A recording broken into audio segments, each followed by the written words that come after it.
O Senhor esteja convosco. Ele está no meio de nós. Proclamação do Evangelho de Jesus Cristo, segundo Lucas. Glória a vós, Senhor. Naquele tempo, Jesus dirigiu-se a uma cidade chamada Naim. Com ele iam seus discípulos e uma grande multidão. Quando chegou à porta da cidade, eis que levavam um defunto, filho único, e sua mãe era viúva. Grande multidão da cidade a acompanhava. Ao vê-la, o Senhor sentiu compaixão para com ela e lhe disse: não chores. Aproximou-se, tocou o caixão, e os que o carregavam pararam. Então Jesus disse: jovem, eu te ordeno, levanta-te. O que estava morto sentou-se e começou a falar. E Jesus o entregou à sua mãe. Todos ficaram com muito medo e glorificavam a Deus, dizendo: um grande profeta apareceu entre nós e Deus veio visitar o seu povo. E a notícia do fato espalhou-se por toda a Judeia e por toda a redondeza. Palavra da salvação. Glória a vós, Senhor. Por favor, podem se assentar. Nós somos o seu povo e seu rebanho. Nós somos o seu povo e seu rebanho. Nós somos o seu povo e seu rebanho. Nós somos o seu povo e seu rebanho. Muito providente nós termos o Salmo 99, no versículo 3c, como um refrão para a nossa celebração, para essa liturgia. Afinal de contas, todos os dias precisamos nos lembrar de quem nós somos e a quem seguimos. Isso porque há coisas muito pequenas que no acumular da história podem fazer com que nós quase percamos a estribeira. Seja acusações como que você quer roubar alguém, que você usa de má fé, coisas que já escutamos e muito, e aí depois comprova-se que não fomos nós que agimos de má fé, mas um problema, por exemplo, no banco, nos sistemas e números que eles próprios resolvem, mas ninguém pede a desculpa pela insolência e pelo desrespeito para conosco. Seja porque, em alguns casos, nós vemos pessoas que se acham com tantos direitos e que, pelos seus esquecimentos, acham que nós é que temos que resolver os problemas delas. Seja porque nós, ao darmos uma palavra direcionada, assertiva, por causa de recomendações que são necessárias, somos esculachados, desrespeitados, tiram sarro de nossa cara, ou mesmo nos chamam de tudo quanto é nome e falam tantas coisas. É preciso recobrarmos de quem nós somos e a quem nós seguimos. Também dentro de nossas comunidades é importante que nós tenhamos a clareza de a quem nós pertencemos e a quem nós seguimos, porque, caso contrário, nós cometeremos erros muito particulares que levam Paulo a escrever estas linhas na carta aos Coríntios, capítulo 12, dos versículos 12 a 14, depois 27 a 31, que foi o trecho que nós escutamos.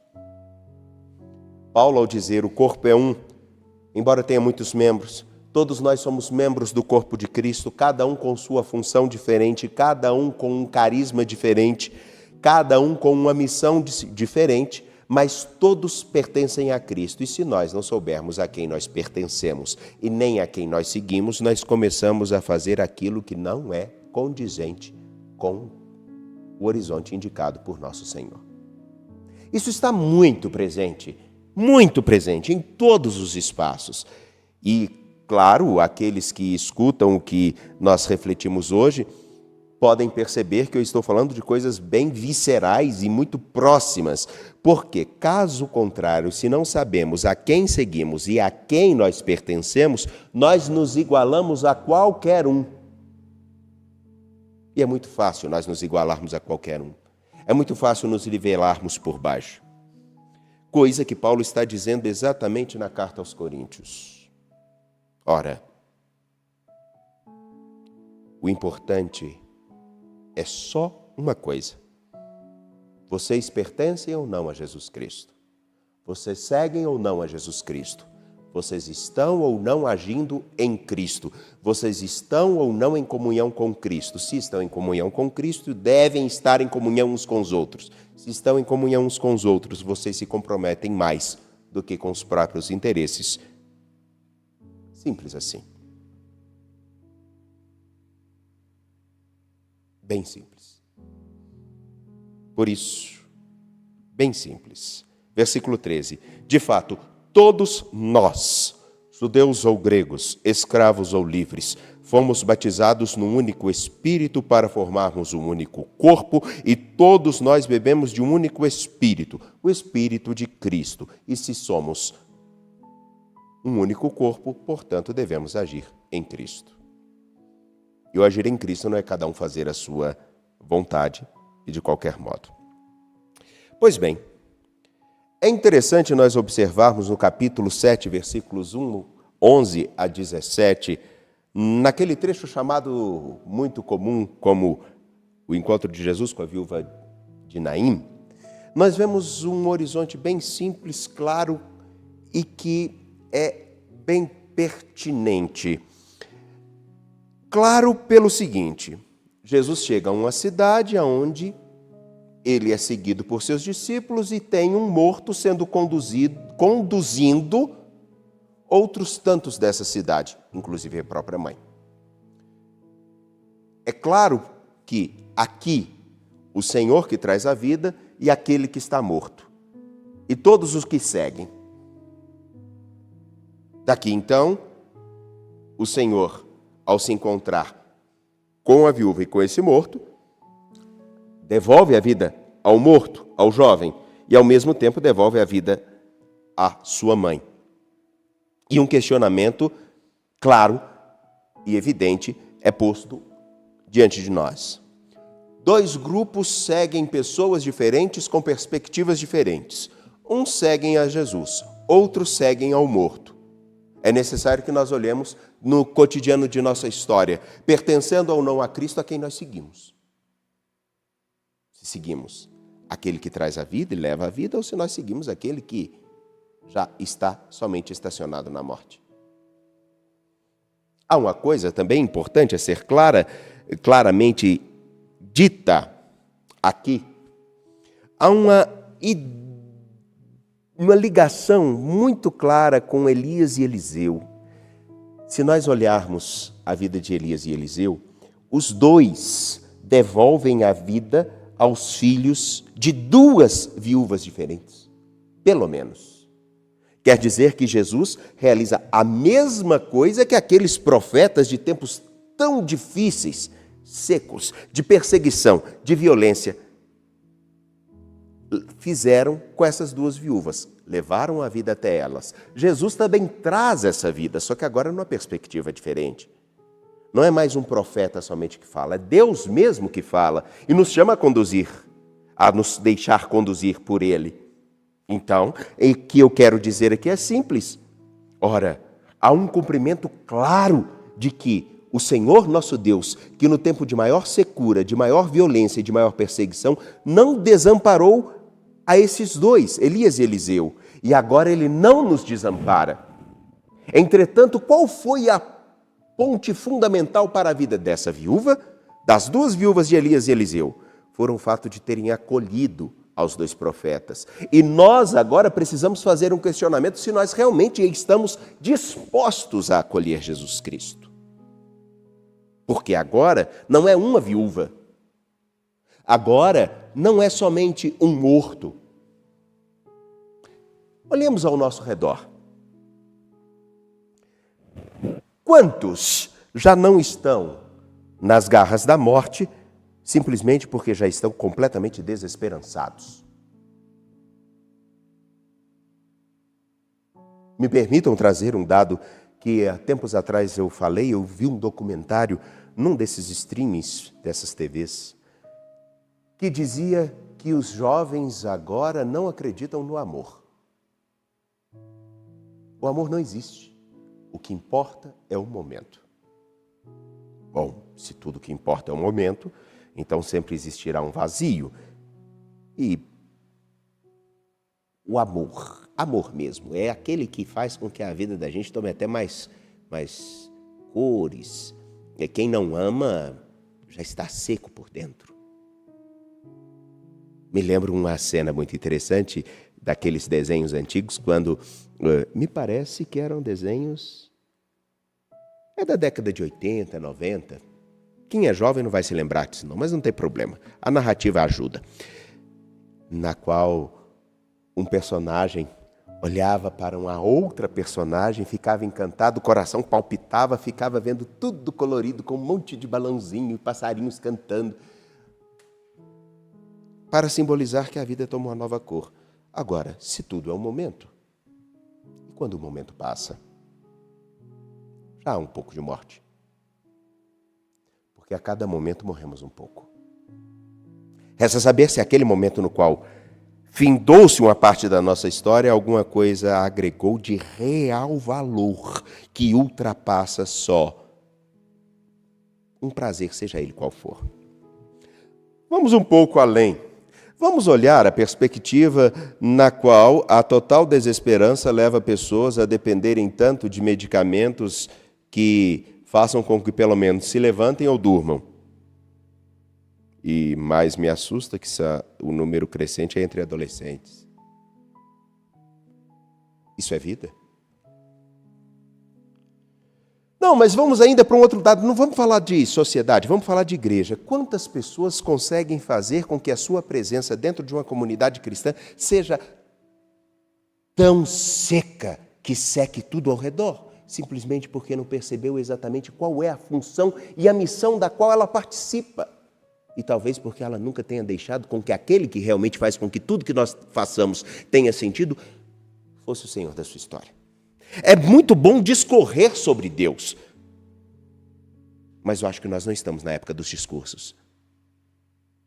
Precisamos redescobrir a quem pertencemos e quem nos guia.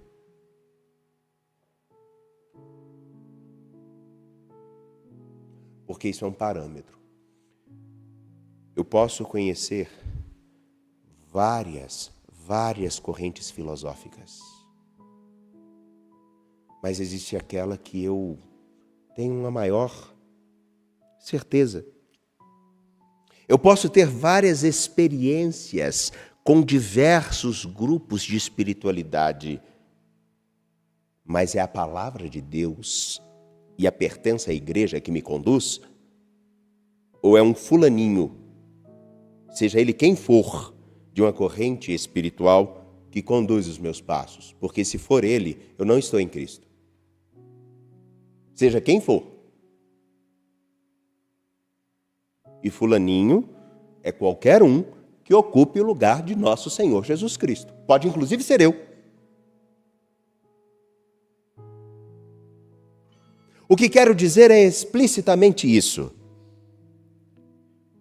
Nós somos o seu povo e seu rebanho. Nós somos o seu povo e seu rebanho. Ou somos de Cristo e pertencemos ao rebanho de Cristo e nos deixamos conduzir por Ele, ou nós estaremos sempre seguindo a qualquer um que pode inclusive já estar morto. Estaremos seguindo a morte. Isso está muito vivo no tempo presente. Das mais diversas formas. E aqui eu concluo, basta ver a nossa dificuldade de escutar o Evangelho, o ensinamento da igreja por inteiro, sem nos desviar a atenção a partir de uma palavra que nos incomode. Darei um exemplo. Se eu falar alguma coisa referente a um item que toque em pobreza, imediatamente alguém deixa de escutar o que nós estamos falando para entender tudo o que é dito, para pegar a palavra e começar a discorrer sobre aquilo. É o que nós vivemos hoje. É como aquele momento no qual um casal precisa, ou uma família precisa sentar e conversar e escutar um ao outro. E quando alguém diz algo que aparentemente o contraria, ele corta a conversa para começar a debater um item que ainda não foi concluído no diálogo. Não se permite concluir raciocínios, não se permite concluir passos. Tudo porque esquecemos de a quem nós pertencemos e a quem nos conduz e achamos que realmente cada um por si pode viver a sua vida. Cada um tem sua escolha individual, eu sei, mas todos nós precisamos ter parâmetros. Se o nosso parâmetro não é Cristo, então não somos cristãos. Não há outro critério, porque cristão é aquele que pauta a sua vida em Cristo, na palavra de Cristo, no horizonte de Cristo, no ensinamento de Cristo. Se ele não está no ponto central do meu viver, então eu não posso me dizer cristão. Ou eu preciso muito amadurecer para que realmente eu possa fazer o itinerário proposto e expresso em Lucas capítulo 7, versículos 11 a 17.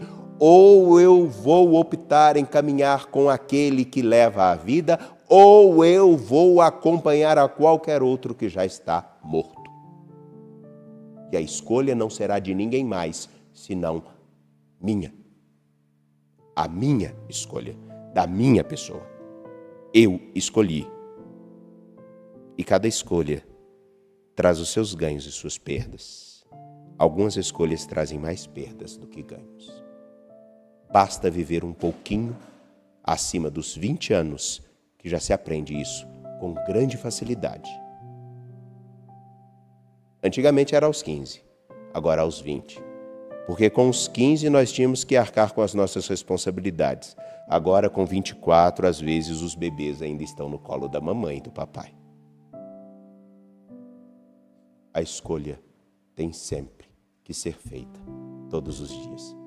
É por isso que eu disse, muito propicialmente, nós somos o seu povo e o seu rebanho.